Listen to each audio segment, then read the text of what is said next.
ఇది పీక్కి వెళ్ళిన తర్వాత ఇంత పెద్ద పెద్ద ఫైట్లు ఉన్న సినిమాలు కొంటున్నారు వాళ్ళు, డైరెక్ట్ రిలీజ్ చేస్తే ఏమవుతుంది అని ఒక ఆలోచన. కానీ ఏం చేయాలి తెలిస్తే ఏమవుతుంది తెలియదు. అక్కడ పబ్లిసిటీ చేయాలి, ప్రింట్లు అవుతాయి, అక్కడంతా చేయాలి. ఎవడు చేయలే, ఒకడు వచ్చాడు ఎక్కువ పెట్టిన రామబాణం లాంటి రాజమౌళి గారు వచ్చి ఎక్కువ పెట్టి వదిలిన రామబాణమే కదా ఆయన. అంతకంటే ఆయనకు వేరే పదం లేదు, ఇంకో మాట లేదు. ఆయన తిరిగాడు ఈగ మొత్తం దేశం అంతా తిరిగి పబ్లిసిటీ చేశాడు. చూశారు జనం, అబ్బా అన్నారు. తర్వాత బాహుబలి కొట్టాడు. బాహుబలి కొట్టగానే బాహుబలి ఫైట్ల కోసం చూశారు అని అనుకున్నారు అందరూ. ఫైట్లు సెట్లు కోసం చూశారు అనుకున్నాడు. కథ ఉంది దాంట్లో, మంచి ఇమోషన్, అది ఎవడు పట్టించుకోవాలా. ఒక డైలాగు విజేంద్ర ప్రసాద్ గారు మహానుభావుడు, బాహుబలి కథ ఏంటంటే ఆయన చెప్పాడు, ఒకడెవడో కన్నడ నుంచి వస్తాడండి. ఫస్ట్ రాజమౌళి గారికి ఏం చెప్పారు సార్ అని అడిగా. ఒకడెవడో పరాయ దేశం నుంచి వస్తాడు, ఒక రాజ్యానికి వెళ్తాడు, అక్కడ ఒక కత్తులు తయారు చేసుకుని ఉంటాడు, వాడు సప్ సప్ సప్ సప్ తిప్పుతాడు కత్తిని. నిన్ను మించిన ఈ కత్తి నైపుణ్యం ఉన్నవాడిని చూడలేదు, ఖడ్గ నైపుణ్యం ఉన్నవాడిని, ఎవరవయ్యా నువ్వు, ప్రపంచంలో నువ్వే నెంబర్ 1 అంటట. వాడంటట కత్తి తిప్పేవాడు, నేను నెంబర్ 1 కాదు, ఒకడున్నాడు మహానుభావుడు, వాడు చెనుకుకి మధ్య కత్తి తిప్పుతాడు, వాడు అలాంటి వాడు కదా ఇలాంటి వాడు కదా చెప్తుంటే షాక్ అయిపోయి, ఎక్కడున్నాడు వాడు, అలాంటి వాడిని చూడాలి నేను, ఎవడు వాడి పేరేంటి, బాహుబలి, అతన్ని చూడాలి నేను, ఎక్కడ వెళ్దాం, నీకంటే ఉన్నాడా వాడు, నువ్వే ప్రశంసించిన వాడు కూడా ఉన్నాడా, ఎక్కడున్నాడు, వాడు లేడా చచ్చిపోయాడు. అలాంటి వాడిని కూడా చచ్చిపోతాడు, ఎవడు ఎలా చచ్చిపోయాడు, నేనే చంపేశాను అన్నట్టు. షాక్ అయిపోయాడు అసలు, నేను నువ్వే చంపేసావా, ఎందుకు, ఇది చెప్పారు ఫస్ట్ రాజమౌళి గారికి. అమ్మా రాజమౌళి గారు విజేంద్ర ప్రసాద్ గారు చెప్పారండి. కట్టప్పతో ఆ సీన్ ఉంటుంది, మన సుదీప్ వచ్చి అడుగుతాడు ఆ సీను, దీని మీద వెళ్ళారు కథ. అసలు ఇప్పుడు ఆలోచిస్తారు ఇంటర్వెల్ సీను బాహుబలి లాగా ఒక ప్రమాణ స్వీకరణ సీన్ ప్లాన్ చేయాలి సార్ అనుకుంటున్నాం. అది సీన్ వేయాలి కదా ఫస్ట్. సో ఎమోషనల్ ఎక్స్పీరియన్స్ కంటే మనం visual, sound, audio visual, high moment, goose pimples, అవన్నీ గ్రే గూస్ మూమెంట్స్ చేస్తున్నాం కాబట్టి మనకి సినిమా ఎక్కువ కాలం నిలబట్టలేదేమో అనుకుంటున్నాను. అది రంగస్థలం చూడండి ఎలా ఉంటుంది ఎమోషన్, అఖండ చూడండి, అఖండ పాన్ ఇండియా, అంతకన్నా పాన్ ఇండియా ఏంటి. అవును, ట్రిపుల్ ఆర్ అన్నీ. నీ కెరీర్లో the best part, best film, best hero నువ్వు వర్క్ చేసిన నీ ఎక్స్పీరియన్స్ లో అలా ఉండదన్నయ్య, నువ్వు అట్లా ఇబ్బంది పెట్టే ప్రశ్న ఇది. అలా కదా నేను అడిగేది, ఎందుకంటే బెస్ట్ ఫిల్మ్ అంటే దాంట్లో చాలా బోల్డ్ న్యూవెన్సెస్ ఉంటాయి, నాట్ వన్. నేను చేసిన బెస్ట్ ఫిలిం, నాకు ఇష్టమైన సినిమా, నేను పని చేసిందంటూ ఇంటికి వెళ్ళి పడుకున్న అద్భుతం రా ఈ సినిమా, భలే చేశాను రా సినిమా అని ఫీల్ అయింది పరుగు. అదే అడిగాను నేను, పరుగు ఒక అద్భుతం ఆ సినిమా. అంటే ఆ సినిమా రాసిన తర్వాత నాకు ఆడపిల్ల పుడితే బాగుంది అనిపించింది. అమ్మా అంటే నువ్వు అంత ఇన్వాల్వ్ అయిపోయావు దానిలో కదా. నేను ఇంతకుముందు బ్రహ్మాండం, నేను గాలికి తిరిగేవాడిని, రోడ్డు మీద ఎవరితో పడితే ఆడుతుంది, ఇష్టం వచ్చినట్టు పని చేసేవాడిని, నాకు కేర్ చేసేవాడిని కాదు. కానీ కూతురు పుట్టిందిరా, అందరితో మంచిగా ఉంటుంది మొదలుపెట్టాను. డైలాగ్ ఉంటుంది, అది రాస్తున్నప్పుడు ఏడ్చేసాను నేను. రాస్తున్నప్పుడు ఏడ్చేసి బా కూతురు పుడితే బాగుంది అనిపించింది నాకు. మా తండ్రి గుర్తుకొచ్చాడు, మా తాతలు గుర్తుకొచ్చారు, మా పక్కింటి వాడు గుర్తుకొచ్చారు, మా మేనమావ గుర్తుకొచ్చాడు, మా మామయ్య గుర్తుకొచ్చాడు, ప్రతి ఆడపిల్ల తండ్రి గుర్తుకొచ్చాడు. ఎందుకు ఇప్పుడు మధ్యతరగతి వాళ్ళు కూతురు పుడితే ఎంత జాగ్రత్తగా ఉంటారు, అందరితో భరణవారు అమ్మాయి అండి అనిపించుకుని తొందరగా పెళ్ళి అవుతున్నాయి కదా ఆశ.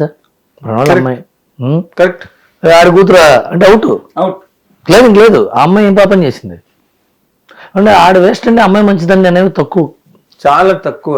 బట్ ఫాదర్ పేరు మీద వెళ్ళిపోతాయి. అది నన్ను కదిలించింది. అందువల్ల నేను ఆ సినిమాని బెస్ట్ ఎక్కువ అసోసియేషన్, మంచి అసోసియేషన్ నాకు హీరోతో ఉన్నది అని చెప్పాలంటే ఎవరి పేరు చెప్తారు? అంటే హీరోలతో ఇప్పుడు అందరితో బాగానే ఉంటుందన్న. ఇప్పుడు రవితేజ్ ఉన్నాడు, మేము భద్రా చేసాం, ఫుల్ ఎక్స్పీరియన్స్, బెస్ట్ ఎక్స్పీరియన్స్ నాకు. ఆయనతో చేస్తుంటే ఒక ఎనర్జీ. ప్రభాస్తో చేసాం మొన్న, బాగుంటుంది ఎక్స్పీరియన్స్. బన్నీతో ఎక్స్పీరియన్స్ మామూలుగా ఉండదు అసలు.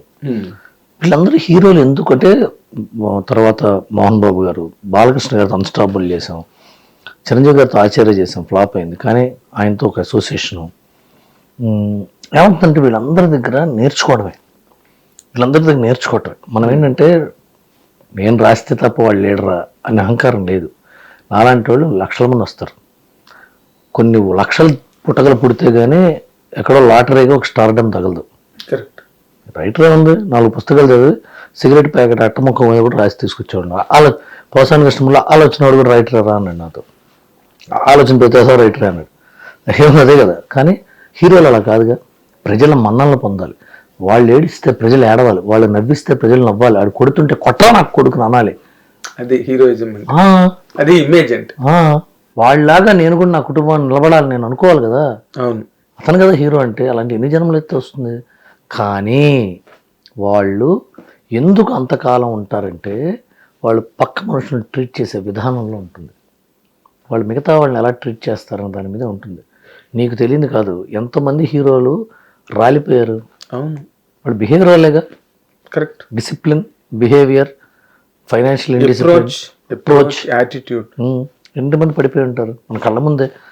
అట బీపీ ఇట్లా మిషన్ నొక్కుతుంటే మెర్కురీ ఇట్లా పడిపోతుంటుంది, ఒక మీటర్ ఎక్కడ వెళ్తుంది.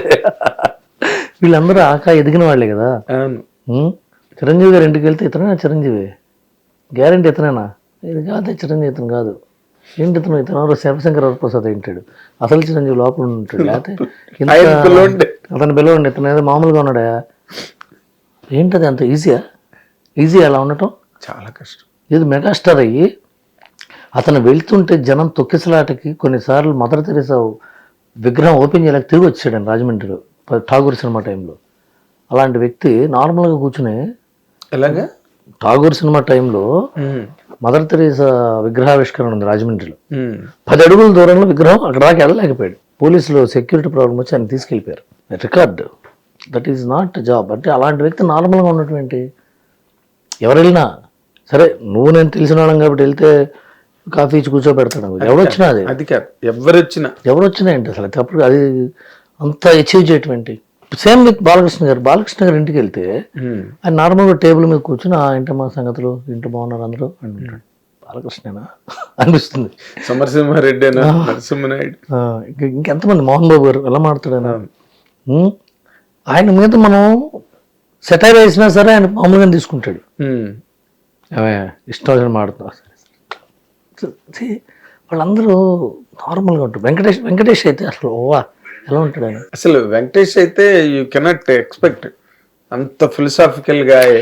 అందరూ అంతేనండి. వీళ్ళు అచీవర్స్. వీళ్ళు రామారావు గారు, జూనియర్ ఎన్టీఆర్, అల్లు అర్జున్, ప్రభాస్, ఎందుకు వీళ్ళు ఇంతకాలం ఎందుకు మన్నారంటే వాళ్ళు నార్మల్గా వాళ్ళ అచీవ్మెంట్ని మాది కాదు, ఇది కర్మ. ఎక్కడో వాళ్ళ బ్రెయిన్లో ఈ అచీవ్మెంట్ నాలాగా కష్టపడే వాళ్ళు ఎంతోమంది ఉన్నా నాకే వచ్చింది అంటే ఇది దైవ నిర్ణయం అని ఎక్కడో బ్యాక్ ఆఫ్ ది మైండ్, సబ్ కాన్షియస్లో ఉంటే వాళ్ళు నార్మల్గా ఉంటారు. ఏదో సక్సెస్ అన్నది అలవాటు అయిపోయి సక్సెస్ కి మనకి సంబంధం లేదు అనే ఒక క్యారెక్టర్ సెపరేట్. మేబీ వాళ్ళు మనకు తెలియదేమో. ఇప్పుడు వాళ్ళు మేబీ వాళ్ళ చిన్నతనంలో వాళ్ళు కూడా ఆటుపోట్లు పడి సక్సెస్ వస్తే ఎగిరేసి బాధపడితే ఏడిస్తే గదిలోకి వెళ్ళి కూర్చొని ఉన్నారో మాకు తెలియదు. బట్ పీరియడ్ ఆఫ్ టైం వాళ్ళు బయటపడలేదు. అది వాళ్ళ దగ్గర. అందువల్ల హిట్ టీవీ యాప్, ఇందులో short news, live news, entertainment shows, movies, digital magazines తో పాటు మీ జిల్లా వార్తలను కూడా ఫ్రీగా చూడొచ్చు. ఇంకెందుకు ఆలస్యం, వెంటనే హిట్ టీవీ యాప్ ని డౌన్లోడ్ చేసుకుని ఫ్రీగా ఎంటర్టైన్మెంట్ పొందండి. Hit TV app. Hit TV app. Please download hit TV app. Hit TV app ని ఫ్రీగా డౌన్లోడ్ చేసుకుని ఎంజాయ్ చేయండి. మీకు నచ్చిన ఎంటర్టైన్మెంట్ కోసం హిట్ టీవీ యాప్ ని ఫ్రీగా డౌన్లోడ్ చేసుకుని ఎంజాయ్ చేయండి. హిట్ టీవీ యాప్ ని డౌన్లోడ్ చేసుకుని ఆస్వాదించండి, ఆశీర్వదించండి. ఇంతమంది సెలబ్రిటీలు హిట్ టీవీ యాప్ ని డౌన్లోడ్ చేసుకోండి అని చెప్తున్నారంటే ఎంత మంచి యాప్ ఆలోచించండి. అమెరికా అమెరికా అమెరికా అమెరికాలో చదవాలనుకునే వాళ్ళకి విశ్వసనీయమైన పేరు మన శౌర్య కన్సల్టెన్సీ. UK లో 1 year masters, UK లో 1 year masters, 2 years work permit up to 5 years visa. Contact Saurya Consultancy. Contact 89851 89851.